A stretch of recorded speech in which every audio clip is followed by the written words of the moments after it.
celebrity edition. Katulad yun na sinabi, mas maraming pasabog na performance. Yung mga akalain nyo na talagang mga mahusay na sa pag-acting, hindi natin akalain na meron talagang tinatagong talento sa pagkanta.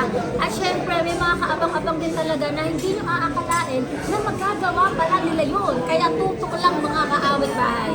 At sobrang lalong dapat abangan, lalo na sa mga papremyo, mas lalong pinasaya, mas lalong pinabongga, at mas pinalaki dito sa celebrity edition ng Single.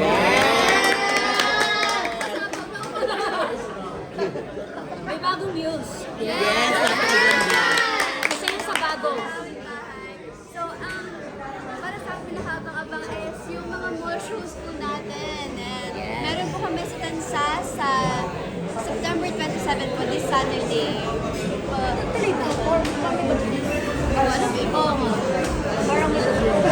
Kaya tutok lang mga kapitbahay kasi hindi rin namin alam kung tuloy kasi dahil sa panahon natin. Thank you so much. Thank you so much po. At saka kami sa 999 Victoria. Dahil magtulong po kami.